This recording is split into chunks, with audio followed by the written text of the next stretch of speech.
In previous videos, we talked about how to graph lines in the form y equals mx plus b.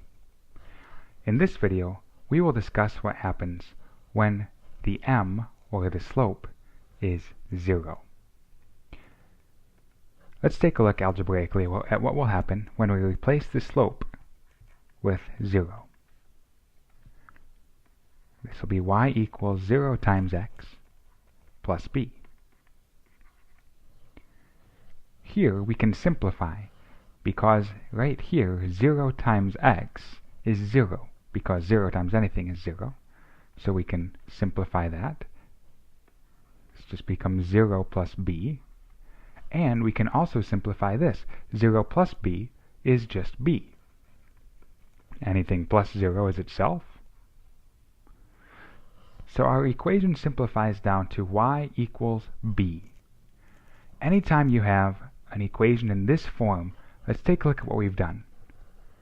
Remember that in this equation, m equals the slope, and b tells us the y-intercept. All that we've done here for this series of equations here is taken m and substituted in as 0. So this form right here is what a line will look like whenever the slope is 0. The y-intercept will still be b. Anytime you see a line that looks like this is your y-intercept, your slope is 0. And since slope is rise over run, let's write this here. Slope equals rise over run. That means that in order to get a fraction that's equal to 0, the numerator must be 0. So the rise here is 0, and it doesn't really matter what the run was. We can put it over 1, we can put it over whatever we want to. So we have a rise of 0 and a run of something else. Let's take a look at what this would look like graphically. And just so that we can get an idea here, I'm going to pick a b value. So let's say we want to graph y equals 6. We could write this in y equals mx plus b form, kind of working backwards from what we did at the start of this lesson. Y equals, well, we want it to equal 6.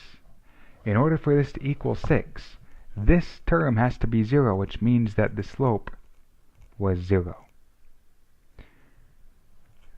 To graph this, we need two pieces of information.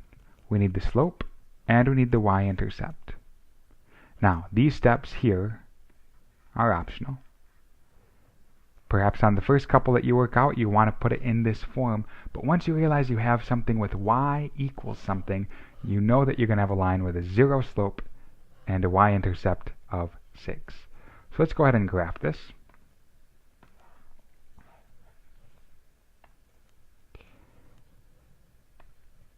The y-intercept is 6, so we're going to count up on the y-axis. 1, 2, 3, 4, 5, 6, and this is our y-intercept. Our slope is 0, so remember we put this in terms of a rise over a run, and in order for this kind of a fraction to equal 0, the numerator must be 0, and we'll put it over 1. So the rise is 0. We're not going to go up or down at all, but we're going to run 1, and there will be another point. And we could do this as many times as we want. From here, rise 0, run 1, rise 0, run 1. And hopefully we're able to notice here that this is just going to be a line that goes straight across. This is going to be a horizontal line, like this.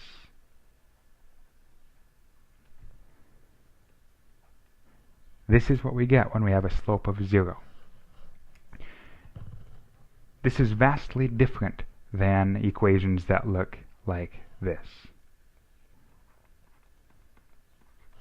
If you start with x equals, this same rule does not apply. We will consider these kinds of equations in another video, but for now, just understand that in order to get a horizontal line like this, it'll still be y equals, just like we have here with y equals mx plus b, you're still going to start with that y equals.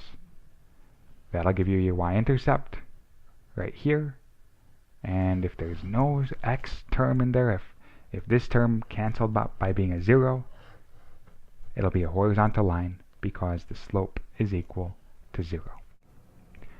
Let's take a look at some examples of how to graph horizontal lines. Let's begin with this first example here written in red. We want to graph y equals 3. Anytime you see y equals and then just a number with no x term, what that means is that the term with the x, where we had an mx plus b, in order for this x term to go away, it must have been 0, which means that the slope had to have been 0. So this was y equals 0x plus b, which in this case, our constant or our number is 3. This is the logic that we think about when we say anytime we have y equals some number, the slope is 0. In other words, the line will be horizontal. And the y-intercept is 3. So in order to graph this, we're just going to have to find our y-intercept of 3. And we know it's going to be horizontal. The slope will be 0.